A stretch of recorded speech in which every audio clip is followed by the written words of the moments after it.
नमस्कार दोस्तों, PLC sky training में एक बार फिर से आपका स्वागत है। मेरा नाम राज नायक है और आज के इस वीडियो सेशन में हम लोग ABB compact control builder AC800M controller के बारे में डिस्कस करेंगे। तो वीडियो में आगे बढ़ते हैं, बट आगे बढ़ने से पहले अगर अभी तक आपने मेरा चैनल सब्सक्राइब नहीं किया है, अगर आप मेरे चैनल पे नए हैं तो प्लीज चैनल सब्सक्राइब कर लीजिए और बेल आइकन प्रेस करना बिल्कुल मत भूलना, क्योंकि जब आपने बेल आइकन प्रेस किया हुआ होगा तभी आपको रेगुलर नोटिफिकेशन मिल पाएगा और आपका नॉलेज इनहेंस हो पाएगा।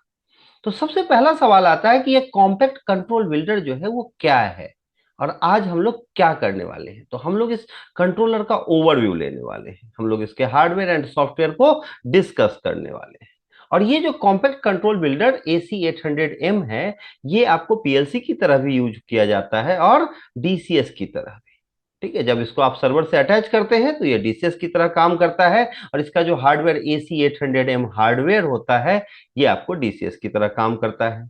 और जब आप इसको विदाउट सर्वर यूज करते हैं, सिंपल प्रोग्रामिंग के साथ कंट्रोलर को यूज करते हैं, तो ये पीएलसी की तरह यूज होता है। दोनों ही केसेस में आप इनको रिडंडेंसी प्रोवाइड कर सकते हैं। तो आज हम लोग इसी कंट्रोलर के बारे में डिस्कस करने वाले हैं।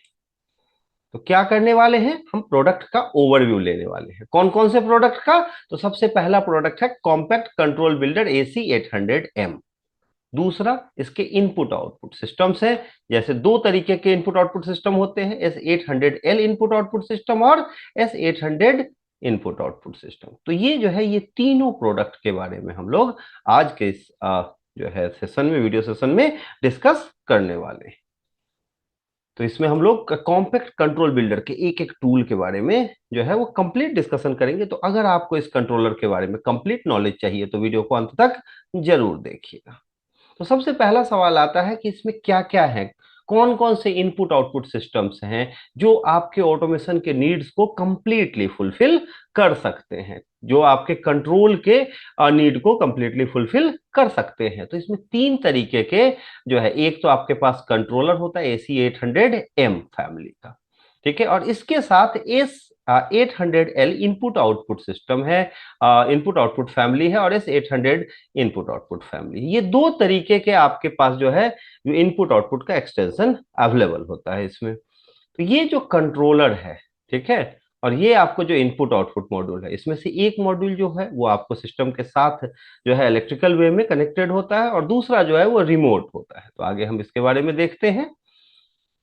अब इसके आर्किटेक्चर की बात करें AC800M की, तो आप इसे देखेंगे, इसमें ये जो आपको दिख रहा है ये सीपीयू है, ठीक है, सेंट्रल प्रोसेसिंग यूनिट है। और सीपीयू के साथ आपका जो है ये कनेक्टेड है communication module. 12 different communication modules आप इसमें कनेक्ट कर सकते हैं। लिखा है optional up to 12 communication modules.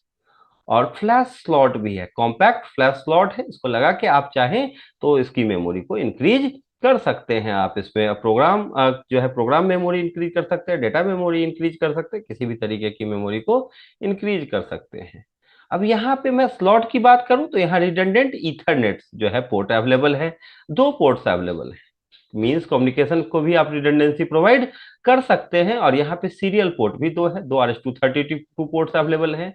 और ये जो साथ में आपका जो अटैच्ड है, ठीक है, क्लस्टर बेस्ड जो है आपका इनपुट आउटपुट मॉड्यूल है, तो ये आपका S800L इनपुट आउटपुट है। तो इस तरीके से जो है आपका ये AC800M आर्किटेक्चर जो है वो कंप्लीट होता है। अब इसमें मैं बात करूं कि कितने 96 total S800 input output module आप कनेक्ट कर सकते हो। किसमें? AC800M जो हार्डवेयर है उसमें आप 96 टोटल कनेक्ट कर सकते हैं, जिसमें 12 इनपुट आउटपुट मॉड्यूल जो है वो सीपीयू के साथ डायरेक्टली इलेक्ट्रिकल मॉड्यूल बस के थ्रू कनेक्टेड होंगे। मींस डायरेक्टली आप इसके केबल के थ्रू आप इसमें कनेक्ट कर सकते हो सीपीयू के साथ। और जो 84 हैं ये फील्ड में होंगे, ठीक है, ये कहाँ होंगे? फील्ड में होंगे, रिमोट में होंगे, रिमोट पे होंगे, और वहां से जो है ये ऑप्टिकल मॉड्यूल बस के थ्रू कनेक्टेड होंगे। तो दो तरीके से आप इसमें इनपुट आउटपुट मॉड्यूल्स कनेक्ट कर सकते हो। अब मैं बात करूं कि अगर इसको डीसीएस की तरह आपको बिहेव करना है तो कैसा इसका स्ट्रक्चर होता है। ये मेरा AC800M का हार्डवेयर है, और अगर इसमें मुझे प्रोग्राम करना है तो उसके लिए मेरे पास कौन सा सॉफ्टवेयर है? Compact control builder AC800M। ये कॉम्पैक्ट कंट्रोल बिल्डर जो है आपका सीसीबी, ये इसका सॉफ्टवेयर पार्ट है। अब इसको अगर मैं सर्वर के साथ जो है 800XA, जो सर्वर है 800X है कंट्रोल बिल्डर, अगर इसके साथ मैं कनेक्ट कर देता हूं, इसके प्रोग्रामिंग से इसे अटैच कर देता हूं, तो ये किसकी तरह बिहेव करता है, क्या बन जाता है, ये डीसीएस बन जाता है। ठीक है, अब इसमें आसान क्या होता है कि आप जो ये सीसीबी है आपका, इससे आप डायरेक्टली इसमें डेटा ट्रांसफर कर सकते हैं। यहाँ आप देख सकते हो कि AC800M with compact control builder. AC800M hardware configuration की बात करें तो कॉम्पैक्ट कंट्रोल बिल्डर AC800M इसमें यूज होता है। ठीक है, और अगर इसके साथ आप किसको अटैच कर सकते हो, 800X से कंट्रोल बिल्डर, अगर डीसीएस की तरह आपको यूज करना है, डीसीएस चाहिए तो। और इसके सारे फीचर्स वगैरह जो हैं, सारे फंक्शंस जो हैं, वो आप एक दूसरे में ट्रांसफर करना पॉसिबल है। आप यहाँ देख सकते हैं कि मूविंग एप्लीकेशन, जो भी एप्लीकेशन है, जो आपको सीसीबी में एप्लीकेशन है, वो आप 800X से कंट्रोल बिल्डर में ट्रांसफर कर सकते हो। कॉम्पैक्ट कंट्रोल बिल्डर के एप्लीकेशंस को, फंक्शंस को, लाइब्रेरीज को, सारी चीजों को आप एक से दूसरे में ट्रांसफर कर सकते हो। और ये जो है वो सपोर्ट करता है जो भी ऑथराइज्ड लैंग्वेज है, आपका नेशनल लैंग्वेज सपोर्ट जो है ये प्रोवाइड करता है। अब मैं बात करता हूं कि इसमें जो है अलग अलग टाइप के कौन कौन से हार्डवेयर अवेलेबल हैं और इनकी मेमोरी कितनी है और कौन कौन से रिडंडेंट है। तो मैं स्पीड की बात करूंगा यहाँ, मेमोरी की और अवेलेबिलिटी की। तो इसके अकॉर्डिंग जो है इसके पास टोटली 5 डिफरेंट टाइप के मॉड्यूल्स अवेलेबल हैं इंपॉर्टेंट। ये एक है PM851, PM856, PM860, और ये जो है नॉन रिडंडेंट है तीनों, और बाकी दो हैं जो रिडंडेंट है, PM861 और PM864। रिडंडेंट मीन्स क्या होता है, जस्ट द स्टैंड बाई। जैसे आप क्रिकेट मैच देखते हो तो खेलते तो 11 प्लेयर्स हैं, बट जाते कितने हैं, 15, 18। तो ये बाकी क्या करते हैं, बाकी स्टैंड बाई होते हैं कि अगर किसी को चोट लगे, किसी का परफॉर्मेंस खराब हो, तो उसकी जगह खेल सके, बेंच स्ट्रेंथ जो होता है। तो यहाँ पे भी जो है ये रिडंडेंट सीपीयू का मतलब होता है कि उसके पास बैकअप है, बैकअप सीपीयू, कि अगर मेन सीपीयू ने काम करना बंद कर दिया तो बैकअप सीपीयू काम करे। तो बैकअप सीपीयू के वे में मेरे पास दो तरीके के सीपीयू अवेलेबल है, PM861 और PM864। बाकी जो तीन है वो नॉन रिडंडेंट है, सिंपल सीपीयू है, तो आप पीएलसी के साथ नॉर्मली इसका यूज करते हैं। तो ये 5 सीपीयूज हैं, इनकी मेमोरी अलग अलग है। आपका PM851 की मेमोरी आप देखेंगे कि 8 MB है, PM856 की मेमोरी 8 MB है, और PM860 की मेमोरी 8 MB है। बट आप देखें PM861 की मेमोरी 16 MB और PM864 की मेमोरी 32 MB है। ऐसे आप स्पीड का देखते हैं, ठीक है, कि यहाँ जो फ्रीक्वेंसी कितनी है इसकी, तो 24 जो है आपका मेगा हर्ट्ज है, 24 मेगा हर्ट्ज है, 48 मेगा हर्ट्ज है, 48 मेगा हर्ट्ज, और इसका 96 है। मीन्स जैसे जैसे कॉम्प्लेक्सिटी बढ़ती जा रही है, फ्रीक्वेंसी को ज्यादा करना पड़ रहा है, ताकि स्पीड जो है एग्जीक्यूशन का, दिखाई देने का, आपके प्रोसेस का जो है वो बढ़ता रहे। अब मैं स्ट्रक्चर की बात करूं कि कैसा दिखता है, तो ये आप देख रहे हैं नॉर्मल स्ट्रक्चर है कि साइज के अकॉर्डिंग कैसे ये परफॉर्म करता है। तो आप यहां देख सकते हैं कि ये जो है आपका क्या है, ये मेरा सीपीयू है, और सीपीयू के साथ क्या है, कम्युनिकेशन मॉड्यूल्स हैं। आप 12 डिफरेंट कम्युनिकेशन मॉड्यूल यहां अटैच कर सकते हैं। यहाँ देखिए 1 2 3 4 5 6, 6 मॉड्यूल्स अटैच्ड हैं, बट आप चाहें तो इसमें 12 जो है वो कम्युनिकेशन मॉड्यूल अटैच कर सकते हैं, और 48 कंट्रोलर्स को आप इसमें अटैच कर सकते हैं रिडंडेंसी के लिए। ठीक है, नेटवर्क कर सकते हैं आपस में।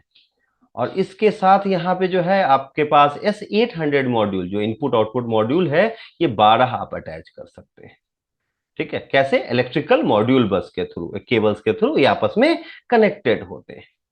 अब यहाँ ये जो आपको दिख रहा है वॉलेट कलर का लाइन, ये वॉलेट कलर का लाइन जो है ये क्या होता है, रिमोट S800 इनपुट आउटपुट जो है प्रोफीबस लाइन से है, ये प्रोफीबस केबल के थ्रू ये आपस में कनेक्टेड है। आप देखें अलग अलग रिमोट इनपुट आउटपुट है S800, और यहाँ 84, यहाँ पे मैक्सिमम एक की बात करें तो मैक्सिमम 24 S800 मॉड्यूल पॉसिबल है एक रिमोट स्टेशन पे, और टोटली जो है पॉसिबल वो 84 है।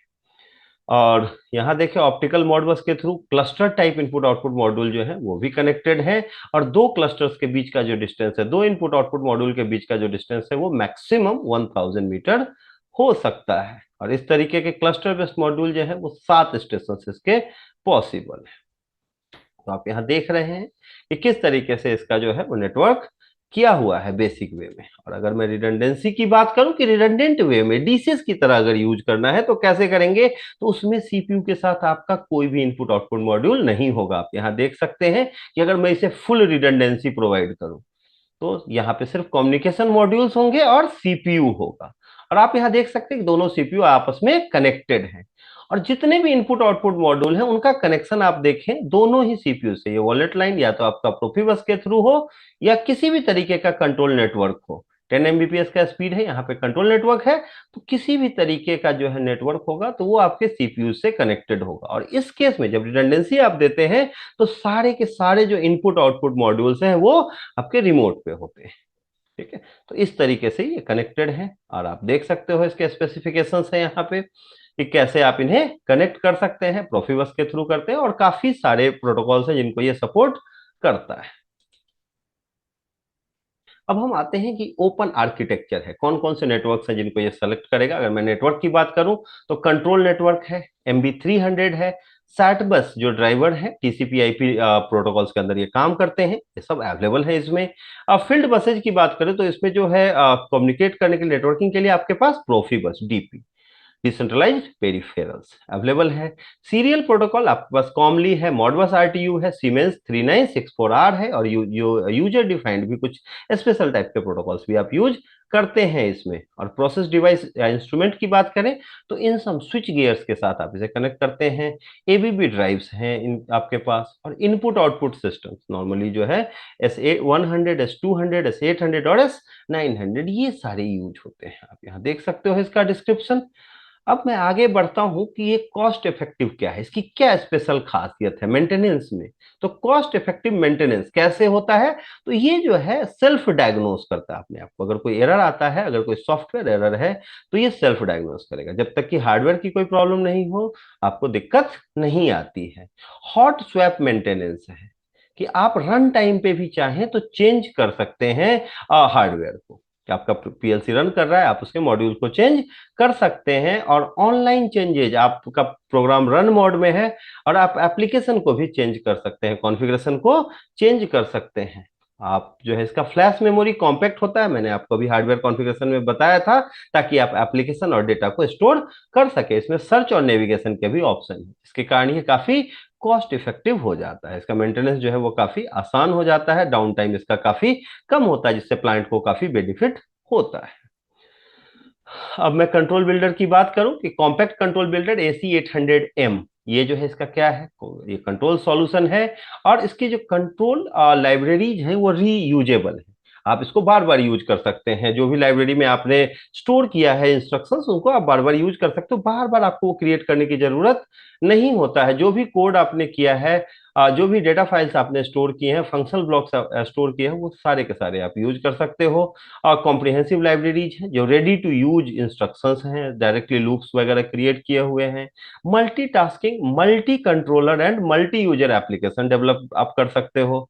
और ये जितने भी लैंग्वेजेज होते हैं, प्रोग्रामिंग लैंग्वेज, सबको सपोर्ट करते हैं। जो 5 लैंग्वेजेज हैं जो ऑथराइज्ड है आईईसी के थ्रू, उसको ये सपोर्ट करते हैं। और इसका सिमुलेशन जो है, ऑनलाइन फैसिलिटी और टेस्टिंग जो है वो काफी फ्लेक्सिबल होता है। तो ये सारे इसके फीचर हैं। लैंग्वेजेज की बात करें तो 5 लैंग्वेज है, मैंने आपको बताया है। आपका स्ट्रक्चर टेक्स्ट है, फंक्शनल ब्लॉक डायग्राम है, इंस्ट्रक्शन लिस्ट है, आपका जो है सिक्वेंशियल फंक्शन चार्ट है, और लैडर डायग्राम। ये सारे प्रोग्रामिंग लैंग्वेजेज को वो ये सपोर्ट करता है। और अकॉर्डिंगली आप चेंज कर भी कर सकते हो कि जहां पे जिस प्लांट में जिसकी जरूरत है उसका यूज कर सकते हो। और आप जो है इसको बहुत आसानी से प्रोग्राम कर सकते हो, और कोई भी लैंग्वेज में सबको ये सपोर्ट करता है। लैंग्वेजेज का कोई बाउंडेशन इसके साथ नहीं है। और रीयूज मैंने पहले ही बताया आपको कि आप जो है रीयूज कर सकते हो। हर बार नया इंस्ट्रक्शन बनाने की जगह, अगर एक इंस्ट्रक्शन प्रोग्राम में 50 जगह यूज होना है तो आपने उसको लाइब्रेरी में सेव कर दिया। आप यहाँ देख सकते हैं ये जो इंस्ट्रक्शन है ये सेव्ड है, और इसको आप जहां कहीं भी यूज करना चाहें हर जगह इस्तेमाल कर सकते हैं। तो इस तरीके से आप लाइब्रेरी का यूज कर सकते हैं, कोई भी इंस्ट्रक्शन बार बार इस्तेमाल कर सकते हैं, ना कि उन्हें आपको बार बार क्रिएट करना पड़ता है। बाकी इसमें और भी काफी सारे फीचर हैं कि कोड्स को आप इंपोर्ट कर सकते हैं, किससे, कॉम्पैक्ट कंट्रोल बिल्डर से 800XA में। इंपोर्टिंग काफी आसान है। चाइनीज लैंग्वेज को भी ये सपोर्ट करता है, इसके मेन्यूज में चाइनीज भी ऑप्शंस अवेलेबल होता है। अब pre configured PID loops available होते हैं, जिसके कारण आपका मॉड्यूल्स जो है उनको कंट्रोल करना काफी आसान होता है। अलार्म्स हैं, ट्रेंड्स हैं, और अलार्म्स के लिए स्पेसिफिक जो है टेम्पलेट बना हुआ है कि अगर कोई एरर आ रहा है, कोई रेगुलेटरी की जरूरत है, कुछ चेंजेस की जरूरत है, तो उसके टेम्पलेट्स अवेलेबल है। अलार्म्स फंक्शन को, इवेंट फंक्शंस को ये सपोर्ट करता है। और भी काफी सारे फीचर हैं। इम्प्रूव्ड जीएसडी, ठीक है, ये आपका जनरल स्टेशन डिस्क्रिप्शन, ये जो होता है जीएसडी, जो कि आप प्रोफी बस के थ्रू जो भी आपके हार्डवेयर के जो आपके डिस्क्रिप्शंस हैं स्ट्रक्चर के, वो आपको प्रोवाइड करता है बराबर। इनपुट आउटपुट मॉड्यूल्स को वो इंटीग्रेटेड होते हैं, इसमें कनेक्टेड होता है। तो अलग अलग जीएसडी जो डेवलप्ड है, काफी अपडेटेड है 5.0, इसको ये सपोर्ट करता है। हार्डवेयर लाइब्रेरी फंक्शंस है इसमें, फील्ड डिवाइसेज वगैरह कनेक्टेड है, और सबसे इंपॉर्टेंट डेटा ट्रांसफर, सीसीबी के साथ 800 एक्सेस जो है ये आसानी से डेटा ट्रांसफर कर पाता है। कंट्रोल की बात करें इम्प्रूवमेंट्स की, तो ये क्या करता है, कंपाइलर वार्निंग प्रोवाइड करता है कोलाइडिंग टास्क में। अगर एक ही टास्क दो अलग अलग जगहों पे कोलाइड कर रहा है आउटपुट, या कोई वर्क जो है आपका फंक्शन प्रोसेस कोलाइड कर रहा है, तो ये वार्निंग जनरेट करता है। सिस्टम अलार्म जनरेट होते हैं आपके एसी 800M में, और ऑफसेट्स वगैरह के केस में भी आपके अलार्म जनरेट होते हैं। आपके लेटेंसी अलार्म लिमिट्स क्रिएट होता है। एग्जीक्यूशन टाइम जो है, फर्स्ट एग्जीक्यूशन टाइम के समय जो है आपके अलार्म जनरेट होते हैं। Dynamic download of protocol handlers, ठीक है। तो ये काफी सारे इसके फीचर्स हैं जो आप देख सकते हो कि यहाँ अवेलेबल है। अब मैं बात करूं कि इनपुट आउटपुट में क्या है। इनपुट आउटपुट के वर्जन्स, जो आपका न्यू वर्जन है 5.0, इसमें क्या है, तो इसमें न्यू ड्राइवर्स है, सेट इनपुट आउटपुट इंटरफेस है, जिसके थ्रू आप 19 इंच अलग अलग रैक्स हैं, S200 इनपुट आउटपुट, 200C, और इन सबको ये सपोर्ट करता है। हॉट स्वैपिंग इसमें पॉसिबल है, रन टाइम पे ही आप चेंज कर सकते हैं।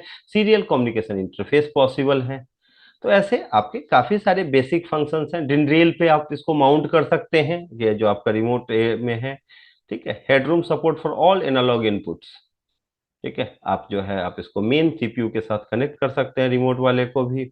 और सर्टिफाइड है for underground mining, underground mining के लिए भी ये यूजेबल है। मीन्स आपका अगर कॉम्प्लेक्स और हैश्ड कंडीशंस भी हैं, इन्वायरमेंटल कंडीशन, वहां भी ये काम करता है। आरटीडी के साथ भी ये काम करता है। तो काफी सारे एडिशनल फीचर हैं इनपुट आउटपुट में भी। अब अगर मैं बात करूं कि एसी 800M के बेनिफिट्स के समरी की, तो क्या है, स्केलेबल है, कॉस्ट इफेक्टिव है, फॉल्ट टॉलरेंस है, ये ओपन आर्किटेक्चर है, लाइफ साइकिल कॉस्ट को कम करता है, वाइड रेंजिंग है, और इजी एंड एफिशिएंट इंजीनियरिंग, ये इसके क्या है, अब बेनिफिट्स हैं। तो आप देखें, अगर मैं इसके पावर सप्लाई की बात करता हूँ, पावर सप्लाई में क्या फीचर है, तो ये डिटैचेबल पावर सप्लाई होता है। फील्ड में ये कनेक्टेड है, डिटैच कर सकते हैं, अटैच कर सकते हैं अलग से। ये सीपीयू के साथ नहीं होता, इसको आप डिटैचेबल होता है। इस पर टर्मिनल 2 और 3 वायर कनेक्शन पॉसिबल हैं। Securely fastened with additional screw, कुछ एडिशनल स्क्रूज भी लगे हैं कि कभी भी पावर जो है आपका ढीला ना रहे, ठीक है। डिन रेल का लॉक है इसमें, कि आप डिन रेल पे इसको इजीली माउंट कर सकते हैं। यहाँ पे 1 PCB ओनली फॉर रबस्टनेस, रबस्टनेस के लिए इसमें एक ही पीसीबी होता है, ताकि कोई प्रॉब्लम ना आए। और 2 piece machines with metal plate and plastic, इसमें प्लास्टिक कवर लगा है ताकि शॉक वगैरह से आपको ये प्रिवेंट करे। और optional terminal list for field power distribution, इसमें कुछ ऑप्शनल टर्मिनल लिस्ट भी है कि कुछ जो है अनयूज है, आप उसको भी यूज कर सकते हैं। और अगर मैं बात करूं कि इसमें और क्या है, कि मैं अपना इनपुट आउटपुट स्टेशन जो है इंडिविजुअली भी बना सकता हूं, अगर अवेलेबल है तो कैसे मिक्स्ड कर सकते हैं, अलग अलग डिफरेंट टाइप के, क्लस्टर टाइप के या डिनरेल टाइप के जो भी हैं। मींस आप जो है S7800L और S7800 दोनों इनपुट आउटपुट मॉड्यूल्स को आपस में मिक्स कर सकते हैं, मैच कर सकते हैं। इंटरनल इलेक्ट्रिकल मॉड्यूल जो है उसको आप बस के थ्रू या केबल के थ्रू इजिली अटैच कर सकते हैं। और ऑप्टिकल मॉड्यूल बस एक्सपेंशन क्लस्टर बेस्ड मॉड्यूल को भी आप जो है वो 100 मीटर तक इजिली अटैच कर सकते हैं। मीन्स इनकी मिक्सिंग जो इनपुट आउटपुट स्टेशन है वो आप इजिली क्रिएट कर सकते हैं। तो ये जो है आपने देखा एसी जो है आपका compact control builder 800 AC 800M के बारे में। आपने देखा कि ये पीएलसी की तरह कैसे यूज हो सकता है, इसका हार्डवेयर स्ट्रक्चर क्या है, इसकी नेटवर्किंग क्या है, इसके इनपुट आउटपुट पावर सप्लाई, इन सब के फीचर्स के बारे में हमने अभी डिस्कस किया था। आई होप आपको ये समझ में आया होगा। बट फिर भी अगर कोई डाउट है तो कमेंट सेक्शन ओपन है, आप कमेंट कर सकते हो। अगर कोई ऐसा डाउट है कि आपको लगता है कि नहीं नहीं आपको मुझसे मिलना चाहिए, बात करना चाहिए, आपको मुझे कॉल करना चाहिए, व्हाट्सअप करना चाहिए या मेल, तो आप मुझे कॉल, व्हाट्सएप और मेल कुछ भी कर सकते हैं। मेरा कॉन्टेक्ट नंबर आपको स्क्रीन पे दिख रहा है। अगर आपको पीएलसी की ट्रेनिंग, स्कैडा की ट्रेनिंग, डीसीएस की ट्रेनिंग, एचएमआई की ट्रेनिंग, किसी भी ब्रांड के टूल पे, जैसे आपका सीमेंस, स्नाइडर है, मित्सुबिशी है, बेसिक लेवल, एडवांस लेवल, किसी भी लेवल पे ट्रेनिंग की जरूरत है, ऑनलाइन ऑफलाइन किसी भी मोड में, तो आप मुझसे कांटेक्ट कर सकते हो। हम प्योर इंडिविजुअल और प्रैक्टिकल ट्रेनिंग प्रोवाइड कराते हैं। अगर आपको जॉब की रिक्वायरमेंट है ऑटोमेशन सेक्टर में, तब भी आप मुझे कॉल कर सकते हो, मुझसे कांटेक्ट कर सकते हो। आई होप आपको वीडियो पसंद आया होगा। नेक्स्ट वीडियो में हम लोग इंस्टॉलेशन सीखेंगे कॉम्पैक्ट कंट्रोल बिल्डर का। तो मिलते हैं नेक्स्ट वीडियो में के साथ। तब तक के लिए थैंक यू वेरी मच।